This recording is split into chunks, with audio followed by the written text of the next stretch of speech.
Blood doesn't scream. It whispers. It whispers in the deafening, sudden silence of a dining room full of maid men, their silver forks suspended in mid-air. Damien didn't raise his voice. He didn't slam a heavy fist against the mahogany table. He just stopped talking, his dark eyes locked onto the angry, purpling bruises blooming against my neck. In that single, breathless second, everyone in the room knew a man was going to die tonight. The only question was how slowly. The city smelled like wet asphalt and stale fry grease. It was a miserable Tuesday evening, the kind of night where the rain didn't fall so much as it hung in the air, a miserable mist clinging to everything it touched.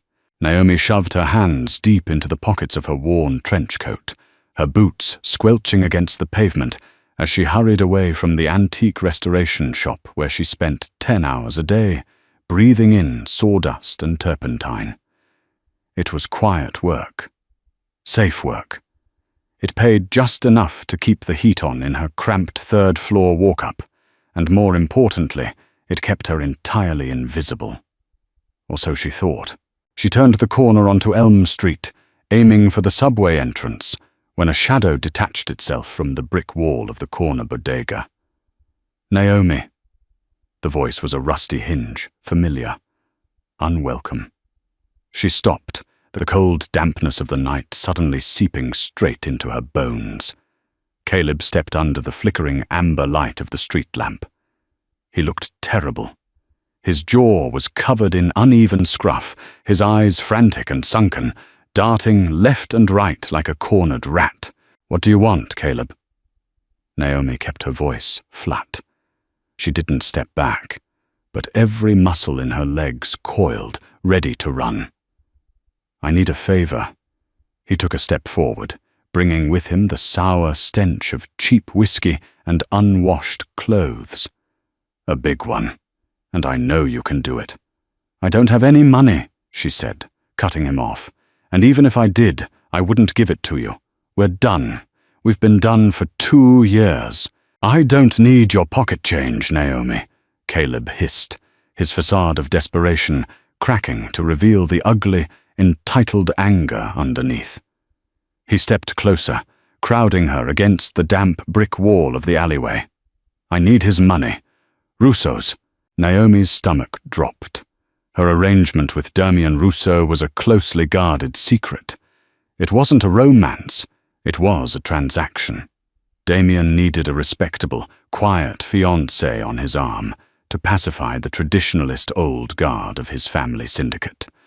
Naomi needed the crippling medical debts left by her late father wiped clean. It was a contract forged in cold blood, maintained through stiff dinners and polite, distant public appearances. "I don't know what you're talking about," she lied, her voice remarkably steady. "Don't play stupid with me." Caleb lunged. It happened too fast.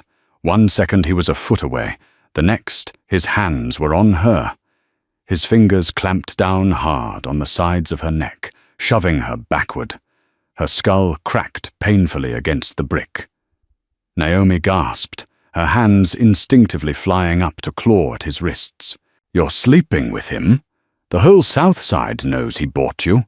Caleb spat, his face inches from hers, saliva hitting her cheek. His grip tightened. It wasn't a choke to kill. It was a grip to control, fingers digging viciously into the soft flesh under her jaw. "You're going to ask him for 50 grand. Tell him it's for a brother, a cousin, whatever. You get me that money by Thursday, or I go to the feds and tell them all about the little dummy corporation you run for him." He didn't know anything. It was a bluff, a desperate swing from a man drowning in gambling debts. But the panic blinding Naomi wasn't logical. She needed him. Hard. Caleb grunted, his grip failing as he stumbled back, clutching his stomach. Naomi didn't wait. She bolted. She ran until her lungs burned, until the neon signs of the subway station blurred into streaks of red and blue. She didn't look back until she was safely locked inside her apartment, her deadbolt thrown, the chain engaged. Only then did she walk into the tiny, fluorescent-lit bathroom. She braced her hands on the edge of the porcelain sink and looked in the mirror. Against her pale skin, the marks were already forming. 4 distinct, dark fingerprints on the left side of her neck. A harsh, bruising thumbprint on the right. They were violently purple, edged with angry red. Naomi closed her eyes, a slow, icy dread spreading through her chest. Tonight was the capo dinner. Damien was picking her up in 2 hours, and Damien Russo noticed everything. Naomi spent an hour agonizing over a vanity mirror, applying layers of color-correcting concealer. Green to neutralize the red, peach to hide the purple, heavy foundation to blend it all into her jawline. By the time she was done, her neck looked like a plastic mannequin's, chalky and thick. It wouldn't hold up under scrutiny, let alone the harsh lighting of the Russo estate. She wiped it all off with a harsh towel, scrubbing until the bruised skin burned. Plan B. She pulled a high-necked black silk blouse from her closet. It was elegant, formal enough for the dinner, and the collar rose just under her chin. To be safe, she tied a thin, patterned silk scarf around her neck, letting the ends drape down her front. It felt suffocating. It felt like a confession. When Damien's black sedan idled outside her building at precisely 7 o'clock, she took a deep breath and walked out into the rain.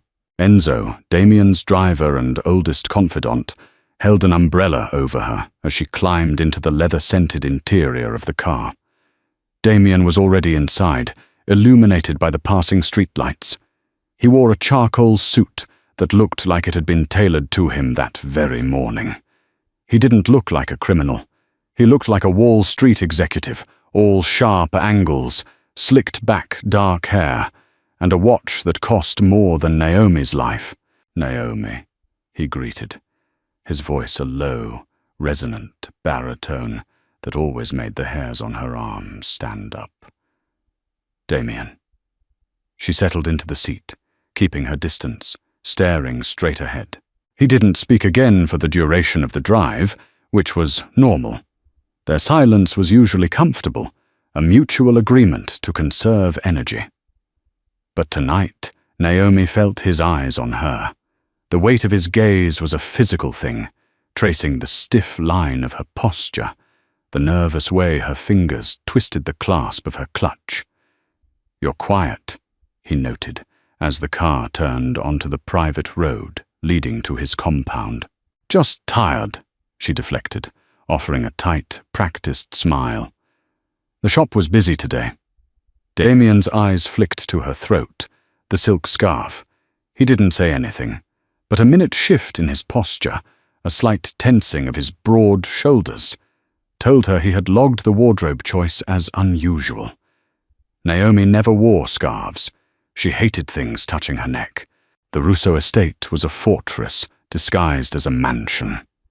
Inside, the dining room was a cavern of dark wood, heavy drapery, and low, warm lighting.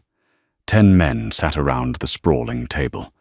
These were the lieutenants, the men who ran the docks, the unions, the sanitation contracts. They were loud, rough men who drank heavily and laughed with their mouths full. But the moment Damien entered the room with Naomi on his arm, the noise died down to a respectful hum. Naomi took her seat to Damien's right. The dinner commenced. Plates of roasted lamb, heavy pastas, and dark red wines were passed around. The air grew warm, thick with the smell of garlic, rich meats, and expensive cigars. Naomi felt sweat pooling at the base of her spine. The silk blouse was stifling. The scarf was a wool noose. She took a sip of her ice water, trying to regulate her temperature, but the heat of the room was oppressive. Across the table, a man named Sal, a portly capo with a loud voice and a missing index finger, was telling a sprawling story about a shipment out of Newark. Damien was listening, his elbows resting on the table, a glass of wine loosely held in his hand. Naomi reached up, hooking a single finger under the collar of her blouse, pulling it away from her skin just a fraction of an inch to let some air in. It was an unconscious, desperate movement. The edge of the silk scarf slipped. Just a little. Just enough to expose the violent, dark, purple thumbprint stamped into the pale skin just below her right ear. Damien was looking at Sal, but his peripheral vision was legendary. The transition was instantaneous. Damien didn't flinch. He didn't gasp. He simply stopped moving. The glass of wine in his hand froze, midway to his mouth. His eyes cut slowly to the right, locking onto Naomi's neck. The air in the room seemed to drop 10 degrees. Sal kept talking, oblivious to the sudden, glacial shift in his boss. So I tell the guy, I say, look, you want the container unloaded by Tuesday, you gotta pay the overtime. Sal, Damien interrupted. His voice wasn't loud. It didn't need to be. It cut through the room like a straight razor. Sal snapped his mouth shut. The clinking of silverware ceased.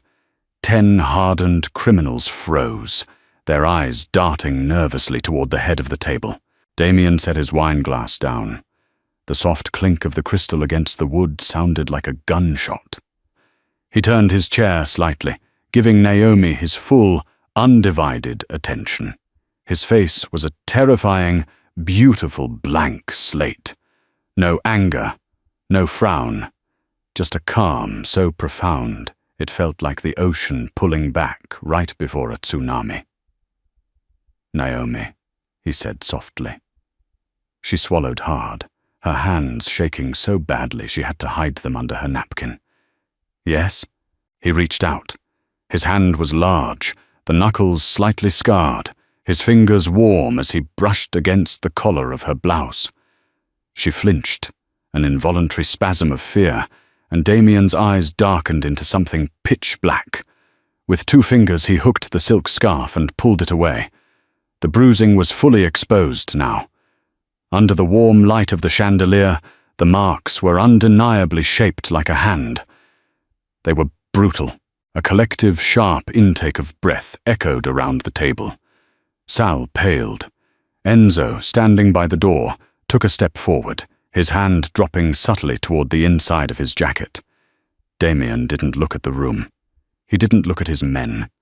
His eyes were locked on the violence painted on her skin.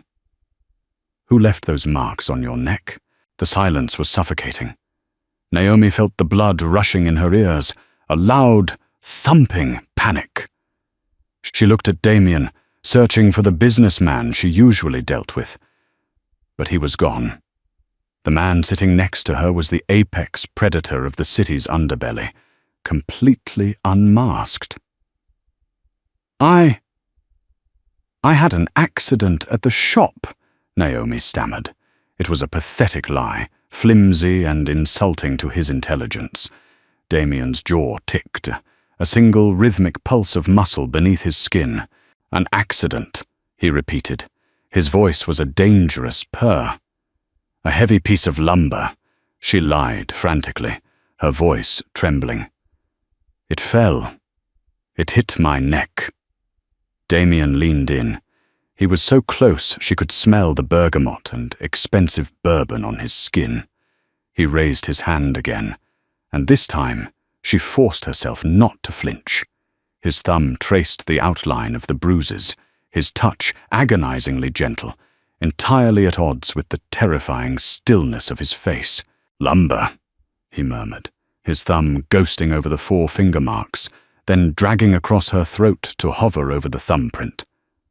"Fell and hit you perfectly from both sides, leaving the exact impression of a man's right hand." Naomi stopped breathing. Damien turned his head just a fraction to address the room, his eyes never leaving Naomi's face. "Gentlemen, get out." He didn't shout. It was a calm, polite instruction. The reaction was immediate. Chairs scraped violently against the hardwood floor. Plates were abandoned. Men who commanded hundreds of foot soldiers scrambled toward the double doors like frightened schoolboys. Nobody spoke a word. Within 5 seconds, the massive dining room was entirely empty, save for Naomi, Damien, and Enzo, who remained by the closed doors, a silent sentinel. Damien finally pulled his hand away from her neck. He picked up a stark white linen napkin and began to wipe his fingers, methodically, as if washing away the lie she had just tried to feed him.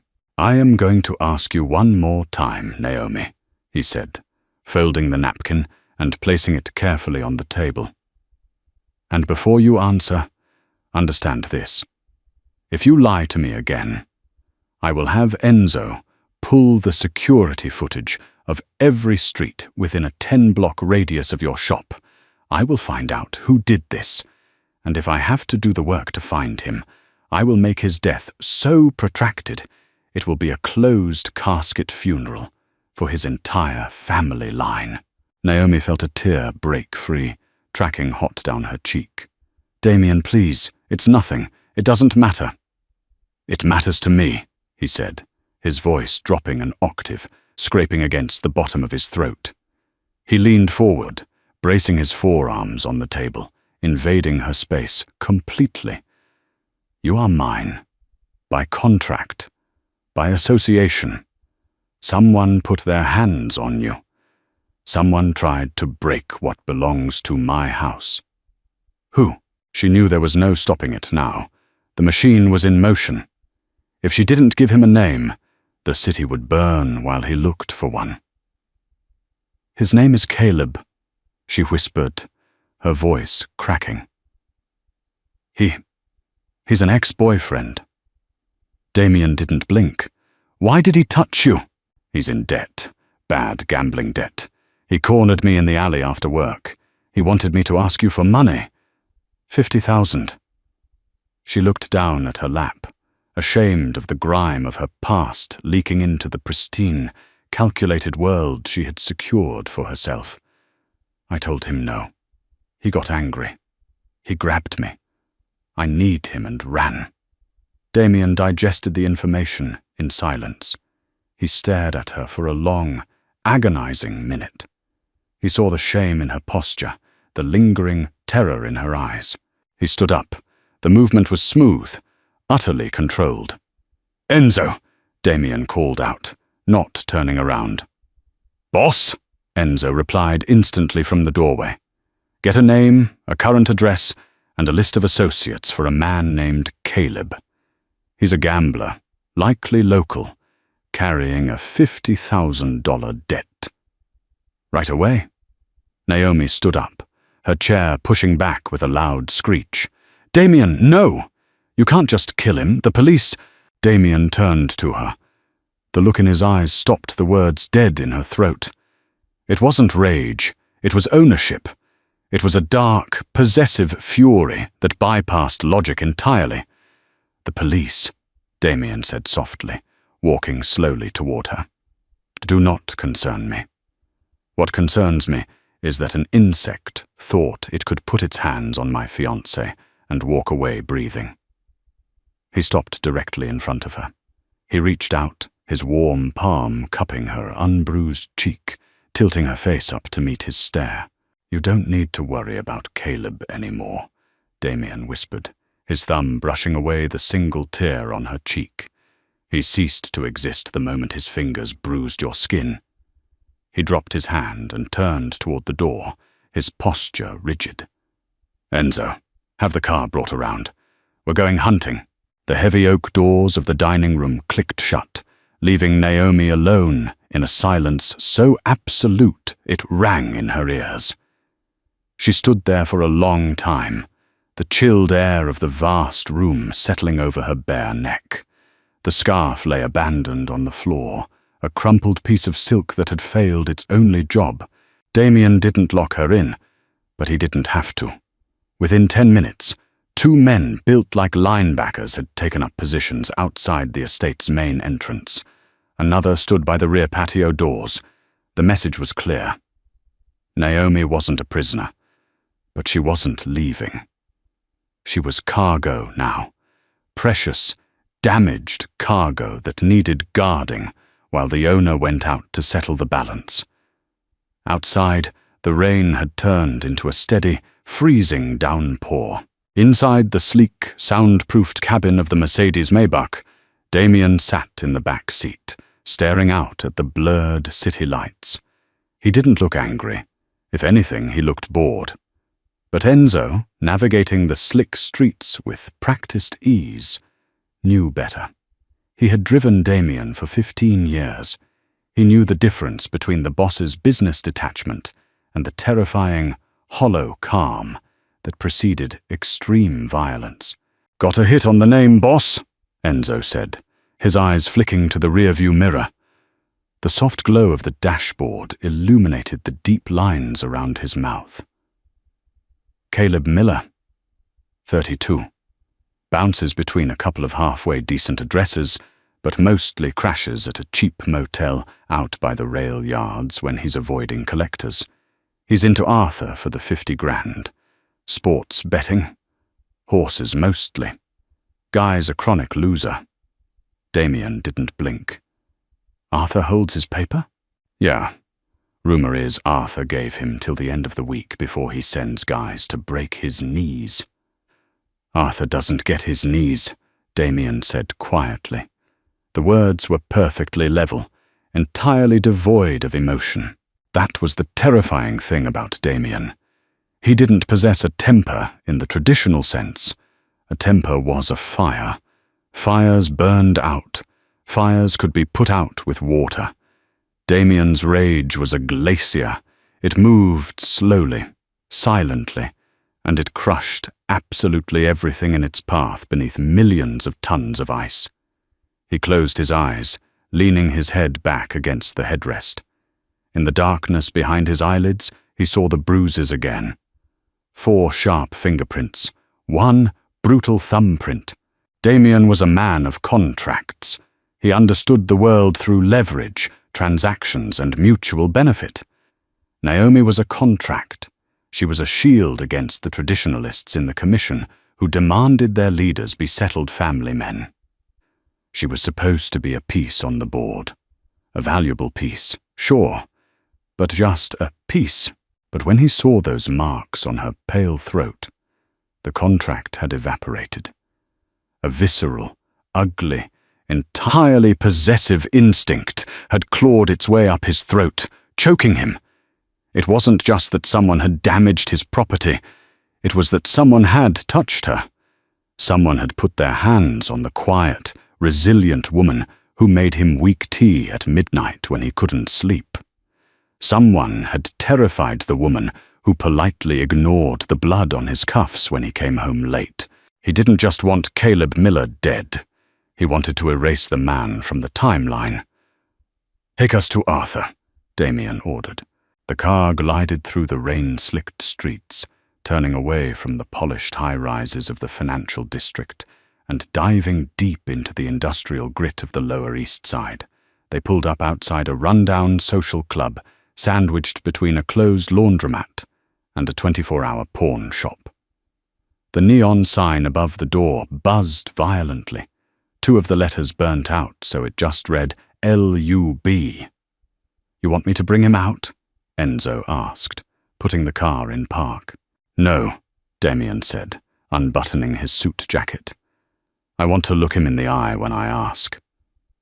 Damien stepped out into the rain. He didn't rush.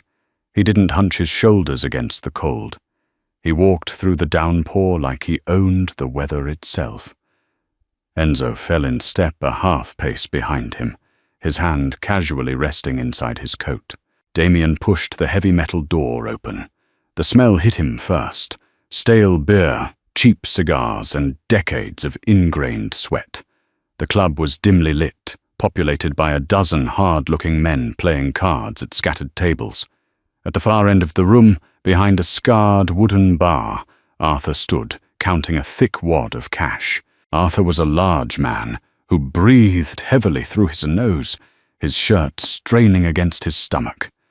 He was a mid-level bookie, tolerated by the Russo family because he kicked up his percentage on time and never caused trouble. As Damien walked in, the low murmur of conversation in the room died. It didn't taper off. It stopped immediately, as if someone had pulled a plug. Cards were lowered. Drinks were set down. The men at the tables recognized the sharply tailored suit, the cold eyes, the absolute stillness of the man walking past them. Damien Rousseau didn't visit dive bars. If he was here, the Grim Reaper had tagged along. Arthur looked up from his money. The color drained from his face so fast he looked slightly green under the fluorescent lights. "Mr. Rousseau," Arthur choked out, hastily shoving the money into his pocket and wiping his sweaty hands on his pants. I didn't expect you. If this is about the percentage, I swear I sent the envelope to Sal yesterday." "I'm not here for your envelope, Arthur," Damien said. He stopped at the bar. He didn't lean on it. He simply stood there, an immaculate, terrifying monolith in a room full of dirt. "Then, what can I do for you, boss?"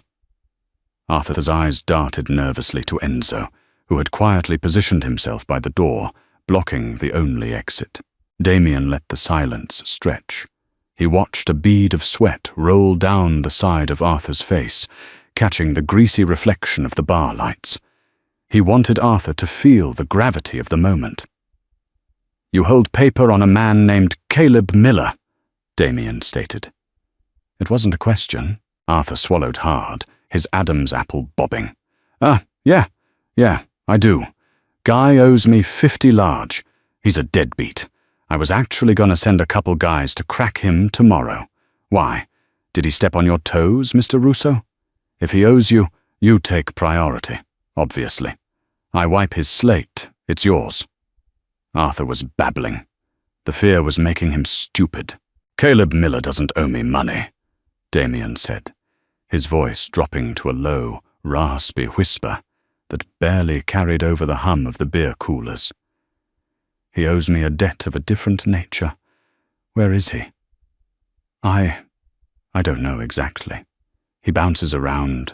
Damien moved so fast the human eye could barely track it.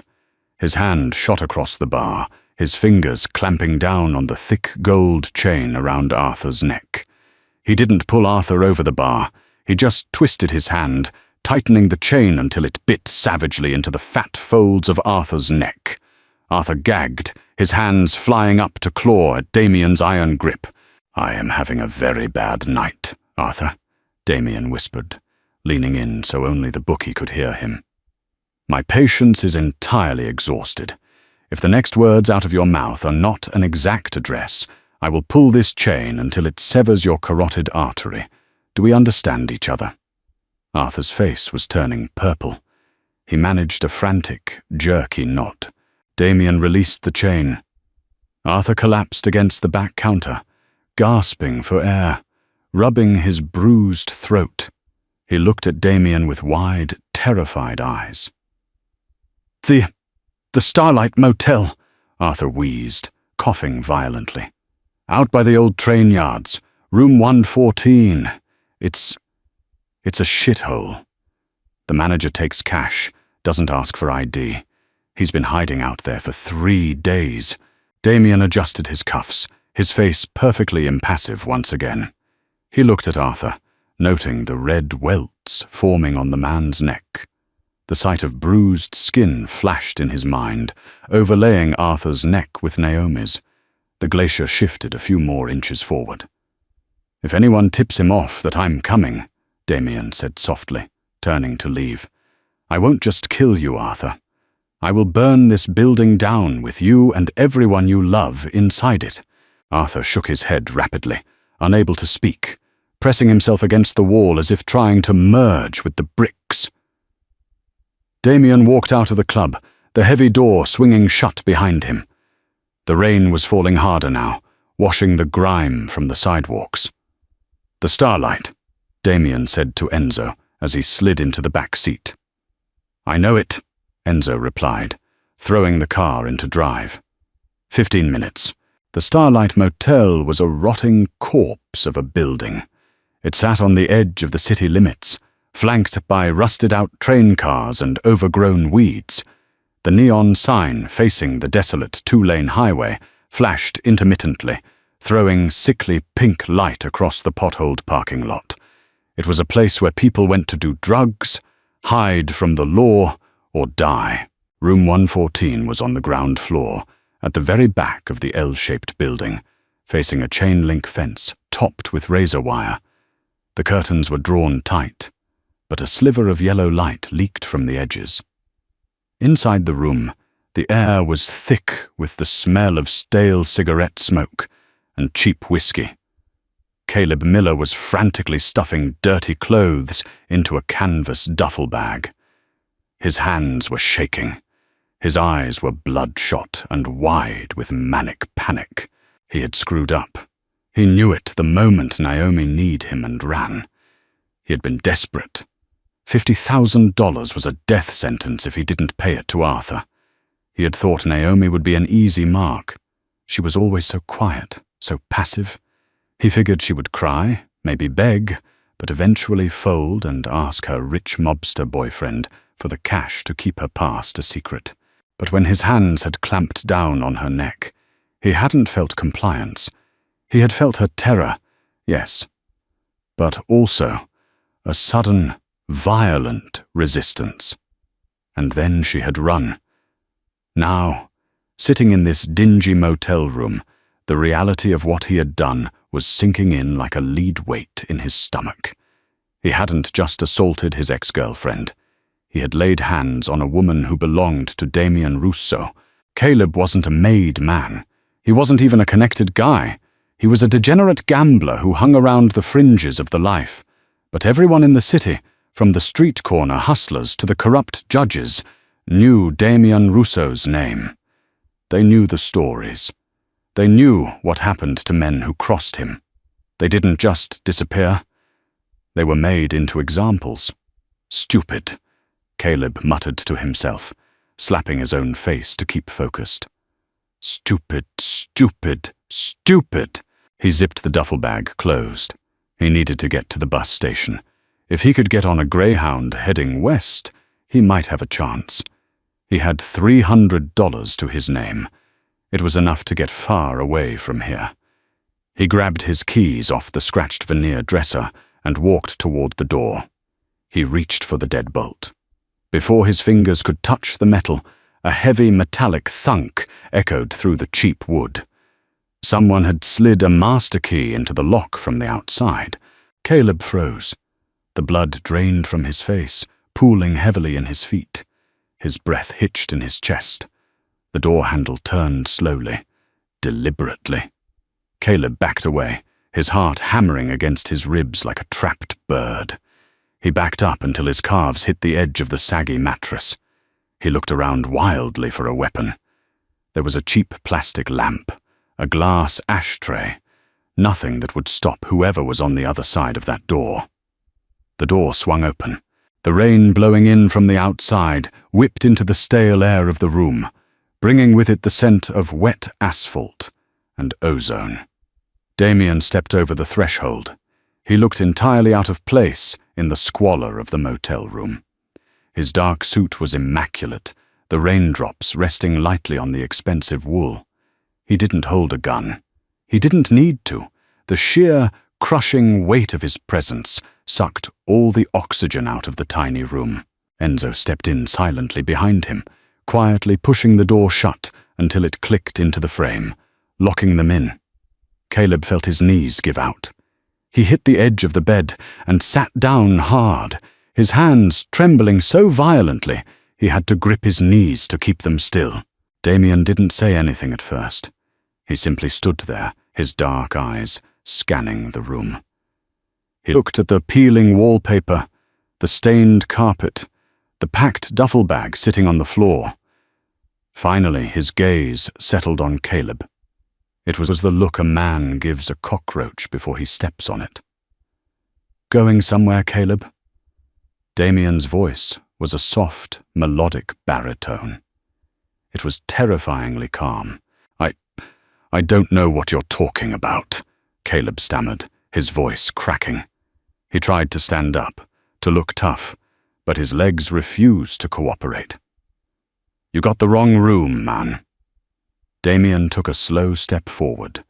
The floorboards creaked under his expensive leather shoes.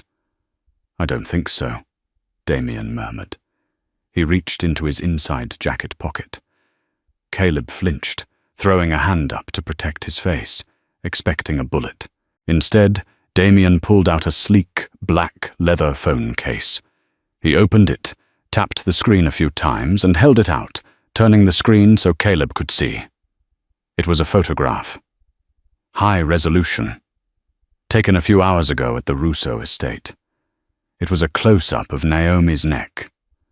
Under the harsh glare of the flash, the bruises were grotesque. The 4 finger marks were deep, ugly purple.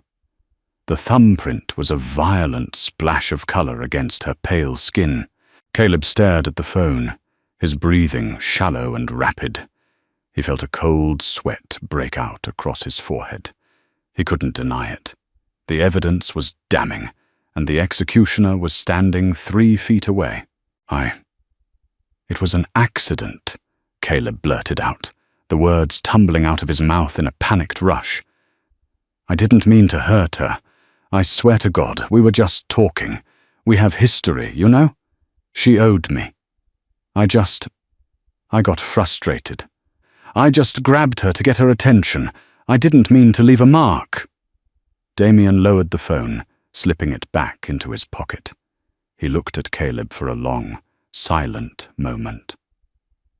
"History," Damien repeated. The word sounded dirty in his mouth. "Yeah, we used to date, before she met you, before she sold out." Caleb's panic was morphing into a desperate, cornered rat anger. He was going to die anyway. He might as well try to strike a nerve. "You think she actually likes you? She's just with you for the money. I know her. She's a user." Enzo shifted his weight, his face darkening with anger. He took a step forward, but Damien held up a single finger, stopping his driver in his tracks. Damien didn't look angry at Caleb's insult. He looked fascinated. "You think you know her," Damien said softly.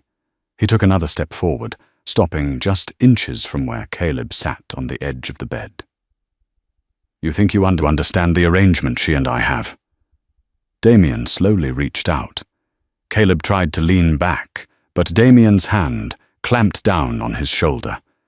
The grip was agonizing, fingers digging into the muscle and bone with the strength of a vice. Caleb let out a sharp yelp of pain. "Let me explain something to you, Caleb," Damien whispered, leaning down so his face was level with the shivering man.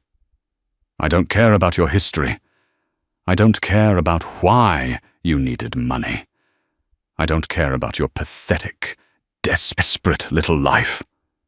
Damien's grip tightened.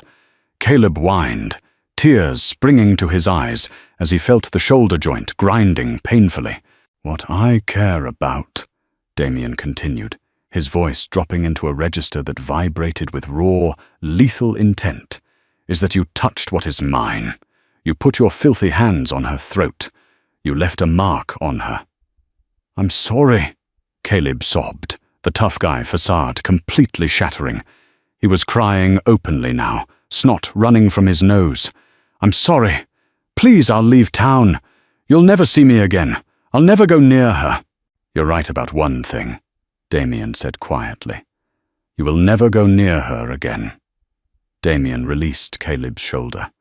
He stood up straight, brushing a speck of dust off his cuff. He turned away from the sobbing man and looked at Enzo. "The hands," Damien ordered. Enzo nodded once. He reached under his coat and pulled out a heavy, dull black steel baton. With a flick of his wrist, the baton extended to its full, rigid length with a sharp clack. Caleb stared at the weapon, his mind struggling to process what was about to happen. "What?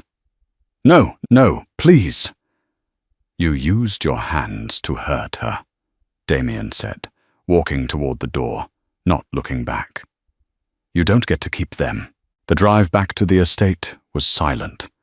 The rain had finally stopped, leaving the city washed clean and glistening under the streetlights. Damien sat in the back, staring out the window, his expression unreadable. He felt a strange, hollow exhaustion settling into his bones. The violence hadn't cleansed him. It hadn't erased the image of the bruises on Naomi's neck. It had only confirmed a terrifying truth he had been trying to deny for months. He didn't just want Naomi as a convenient prop. He wanted her. All of her. He wanted her safe. He wanted her protected. He wanted to burn the world down to keep her in a glass box where nothing could ever touch her. It was an obsession, and Damien Russo did not do well with obsessions. They made men weak. They made men sloppy.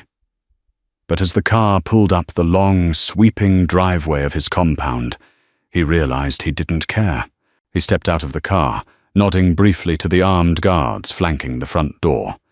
He walked into the foyer, peeling off his wetsuit jacket and handing it to a waiting staff member. The house was quiet, the oppressive silence of a tomb.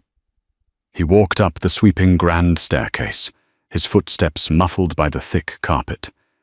He turned down the east wing, heading toward the master suite. He stopped outside the heavy oak doors. He stood there for a full minute, listening to his own heartbeat. Then he turned the brass handle and pushed the door open. The bedroom was massive, lit only by the warm glow of a few lamps and the embers dying in the massive stone fireplace. Naomi was sitting on the edge of the oversized bed.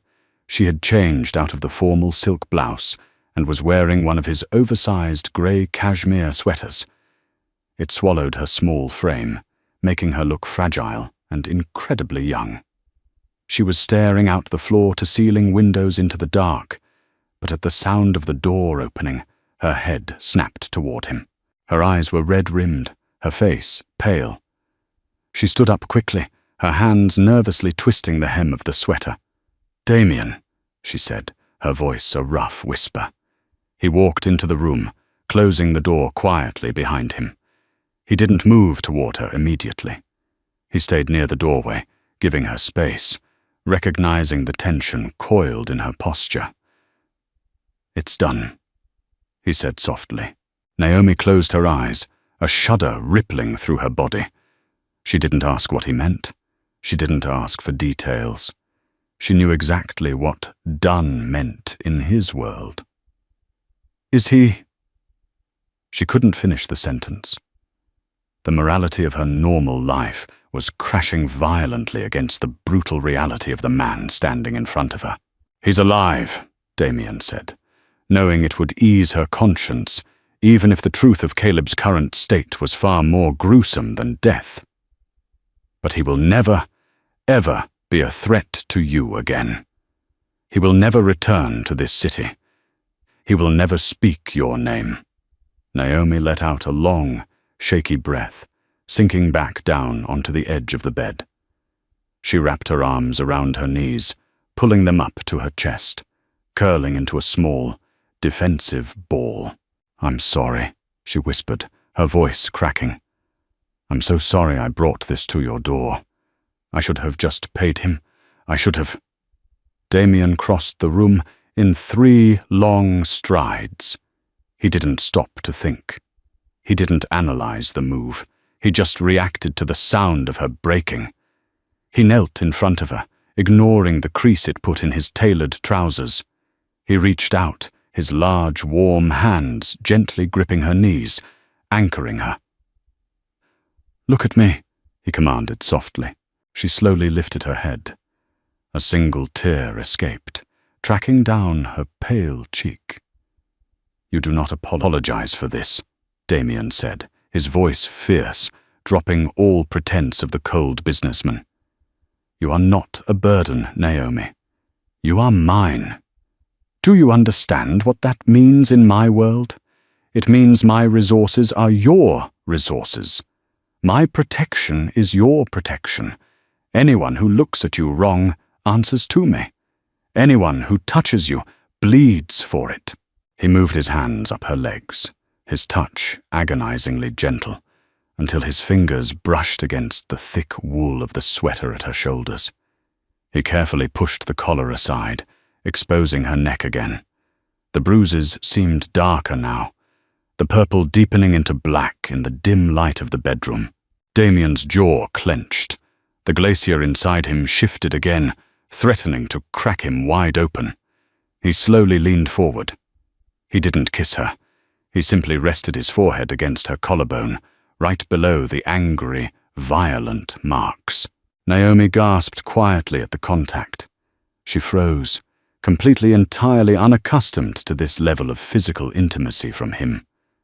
Their relationship had been handshakes and politely offered arms. This was raw.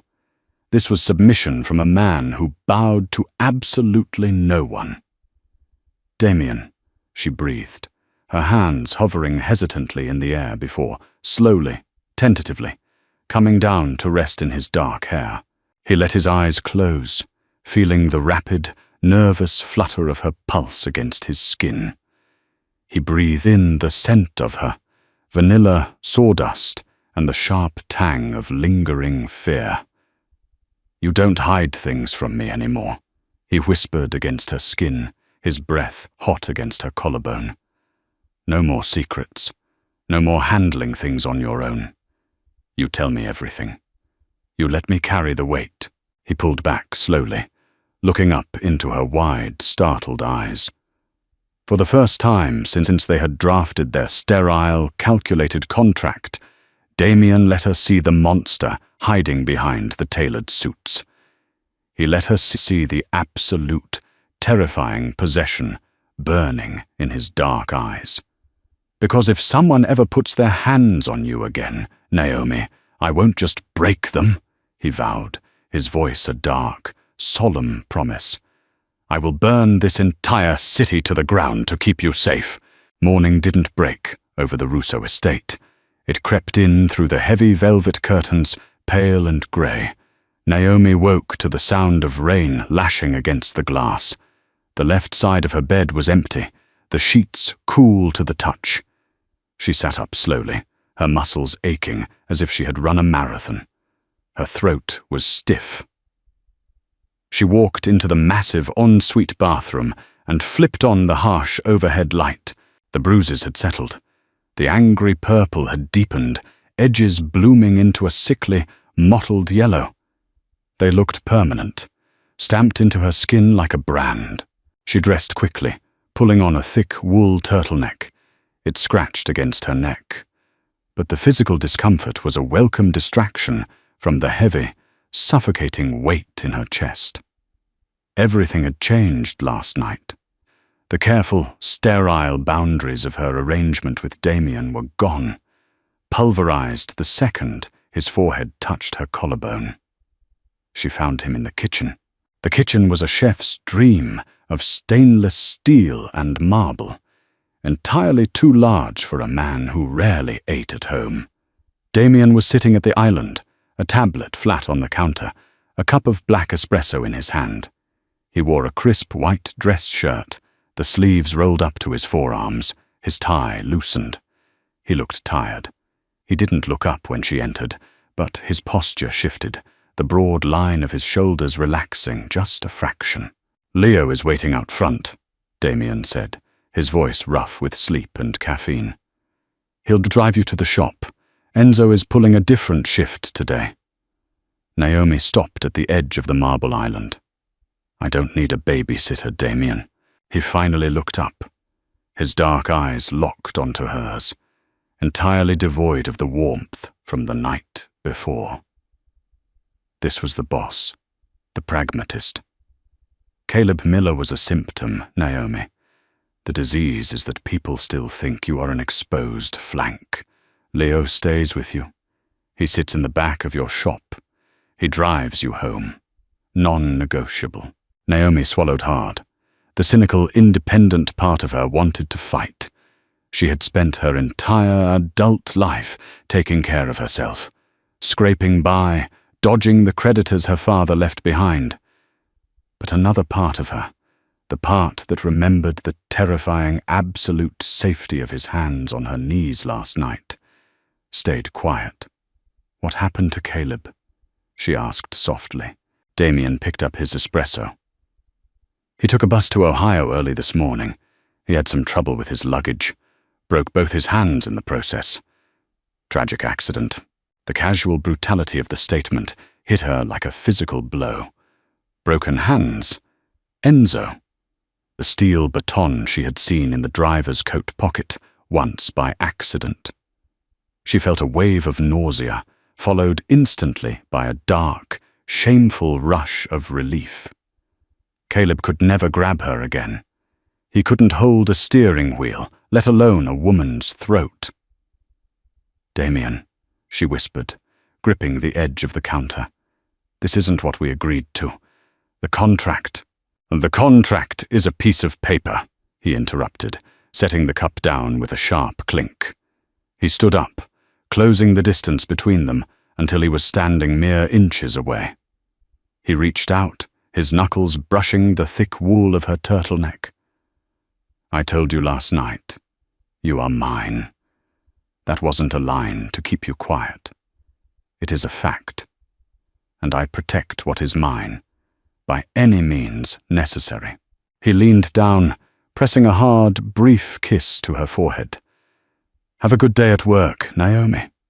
Leo likes his coffee black, no sugar." He walked out of the kitchen, leaving her alone in the cavernous room. Naomi touched her forehead where his lips had been. Her skin was burning. The drive to the restoration shop was suffocatingly quiet. Leo was a mountain of a man with a scarred jaw and a suit that struggled to contain his shoulders. He didn't speak. He just watched the street with predatory intensity. When they arrived, Leo didn't wait in the car. He followed her inside the dusty, wood-scented shop, pulled a stool into the far corner near the fire exit, and sat down. He became a piece of the furniture. Naomi tried to work. She had a mid-century teak credenza that needed sanding, but her hands were shaking. Every time the bell above the door jingled, she flinched. But it wasn't bill collectors or angry ex-boyfriends. It was regular customers. Yet the atmosphere in the neighborhood had shifted. The owner of the bodega across the street, a man who usually scowled at her, came over at noon with a free sandwich and a terrified, overly polite smile. The local beat cop walked by twice, nodding respectfully at the window. Word had gotten out. Damien Russo had taken a man apart last night. He had bypassed the usual chain of command, walked into a rat-hole motel, and crippled a debtor. And the streets knew why. They knew it was over the quiet girl in the antique shop. Naomi wasn't just invisible anymore. She was radioactive. She was untouchable. She stared at the sandpaper in her hand, the realization washing over her in a freezing wave. Damien hadn't just protected her. He had claimed her in front of the entire underworld. There was no walking away from this. Not when her father's debts were paid. Not ever. "You look tired, Dom. You're losing sleep over a piece of skirt." The voice belonged to Vincent. He was 70 years old, built like a fire hydrant, and sat at the head of the commission table like he owned the leather chair. The private dining room of the steakhouse was empty, save for the 4 capos seated around the circular oak table. The air smelled of expensive ribeye and cheap loyalty. Damien didn't react. He sliced a piece of his steak, methodically, his face a perfect, expressionless mask. "I sleep fine, Vincent," Damien said, chewing the meat. He set his fork down and took a sip of sparkling water. "Why did you call this sit down?" Vincent leaned forward, resting his heavy forearms on the table. The other 3 men, older, hardened criminals who ran the city's northern territories, watched Damien like hawks. "Arthur is spooked," Vincent said, his voice a gravelly rumble. "He says you came into his club like a wild dog last night, choked him out over some degenerate named Miller, said Miller owed him 50 large, and you just walked in and took the guy off the board." "Miller touched something that belonged to me," Damien replied evenly. "I handled it." "You handled it loud," one of the other men, a lean guy named Carmine, chimed in. "We brought you in, Dom, because you're supposed to be the smart one, the quiet one, the businessman. You don't break a guy's hands over a domestic dispute. It's bad for business. It makes you look erratic. It makes you look soft," Vincent corrected, stabbing a finger at the table. "You bought this girl to make the family look stable. Now you're acting like a jealous kid. If she's causing drama, get rid of her. Pay her off. Find a quiet Italian girl who knows how to keep her mouth shut and her exes in check."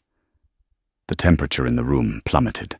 Damien picked up his linen napkin, wiped the corners of his mouth, and tossed it onto his half-eaten plate. He leaned back in his chair, resting his hands on the armrests. "Let me clarify something for the room," Damien said. His voice wasn't raised. It was dangerously soft, the kind of quiet that precedes a landslide. "Naomi is not a liability. She is my wife. Or she will be, very soon," Vincent snorted. "Don't bullshit us, Dom. We all know the arrangement. It's a business transaction.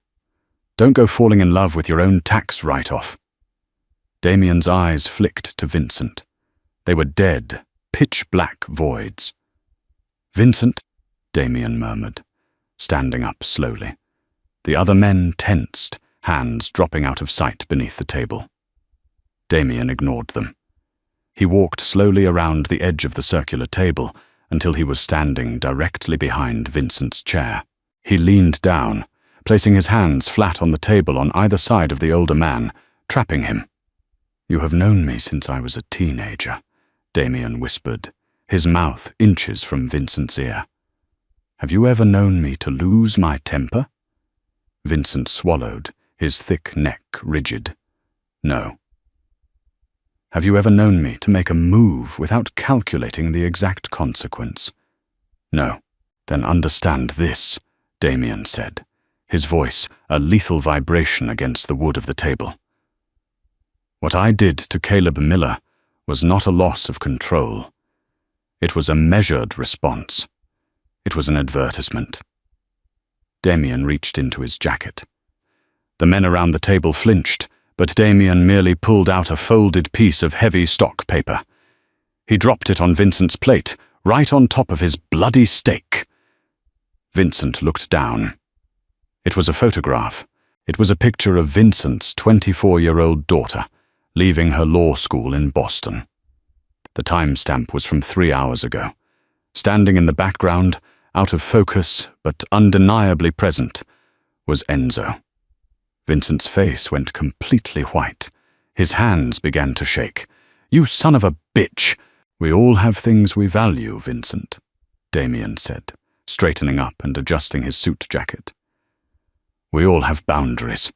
Naomi is mine. If anyone in this city, whether it's a degenerate gambler or a boss on the commission, breathes in her direction without my permission, I will not just break their hands.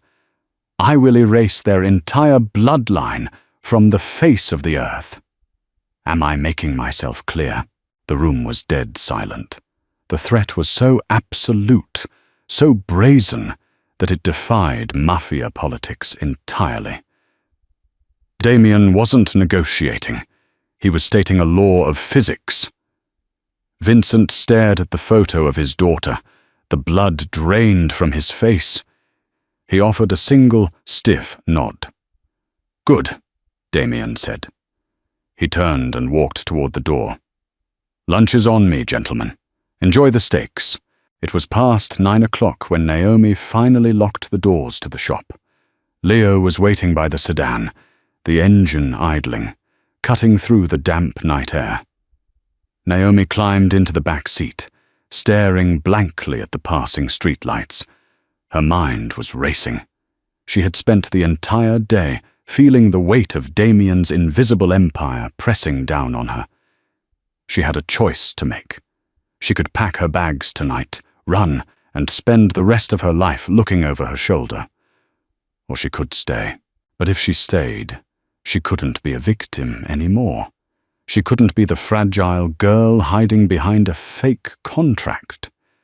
If she stayed, she had to accept the dark, violent reality of the man who had burned the world down for her. When they arrived at the estate, the house was quiet. She found Damien in his study. The room smelled of old paper, leather, and bourbon. Damien was sitting behind his massive mahogany desk, a glass of amber liquid in one hand, staring at the fireplace. He looked exhausted. The sharp, immaculate edges of his persona were slightly blurred. He looked up when she entered. He didn't speak. He just watched her, his eyes tracking her movements as she walked across the Persian rug. Naomi stopped at the edge of his desk. She reached up and grabbed the collar of her thick wool turtleneck.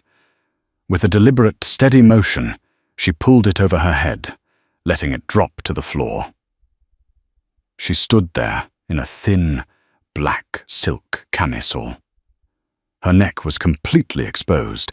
The bruises were vivid, ugly, and undeniable. Damien's breath hitched. He set his glass down, his eyes locked on the marks. "You shouldn't take that off," he said, gruffly, his voice tight. "It's cold." "I'm done hiding them," Naomi said. Her voice didn't shake. "And I'm done hiding behind pieces of paper." She reached across the desk and opened the heavy brass humidor where she knew he kept his most important personal documents. She pulled out a thick, cream-colored envelope. She opened it and pulled out the contract. 5 pages of legalese, stipulations about public appearances, financial compensation, the timeline of their fake engagement. Damien watched her, entirely motionless. "What are you doing, Naomi?" "You said it yourself this morning," she replied, holding the contract up. "It's just a piece of paper. It doesn't mean anything anymore. Not after last night." She walked over to the fireplace. The embers were glowing a deep, angry orange.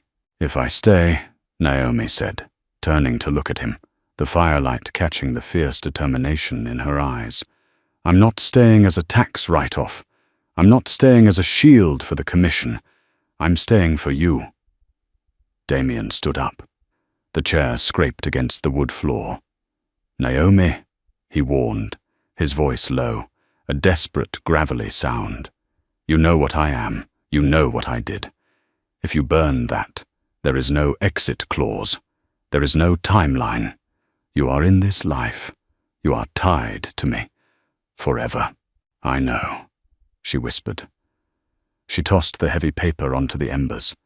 The edges curled instantly, browning before catching with a sudden bright flash of yellow flame. The legalese, the fake promises, the financial debts, all of it turned to ash in seconds. Damien crossed the room before the fire had even died down.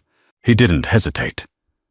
He pulled her against him, his arms wrapping around her waist, crushing her against his chest. It wasn't a gentle embrace. It was desperate, fierce, and entirely possessive. Naomi gasped, her hands flying up to grip his shoulders. She could feel the heavy, rapid thumping of his heart against her ribs. Damien buried his face in her hair, breathing her in like a drowning man finding oxygen. Then he pulled back just enough to look at her. His eyes dropped to her throat. Slowly, reverently, he lowered his head. He pressed his lips against the dark, mottled skin of her neck. He didn't kiss the bruises with apologies. He kissed them with a heavy, solemn claiming. "Mine," he breathed against her skin, the word sending a shiver straight down her spine. "Yours," Naomi whispered back, her fingers tangling in his dark hair, pulling him closer. The fear was still there, lurking in the shadows of the room, a permanent fixture in the life she had just chosen. But as his mouth moved over hers, bruising, demanding, and utterly real, the fear didn't matter. The blood had whispered, the city had bowed, and the monster in the dark had finally found his queen. The line between a fake contract and a deadly obsession just went up in flames, and Damien Rousseau proved exactly what happens when you touch his queen. From a brutal interrogation to an icy showdown with the Mafia Commission, Damien showed that he won't just protect Naomi. He'll tear down the entire city to keep her safe. If this deeply grounded, dark romance had you holding your breath, smash that like button right now.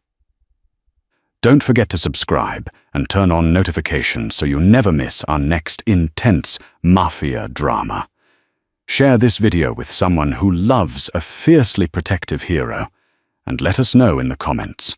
Was Damien's threat to the Commission brilliant, or did he just start a mob war?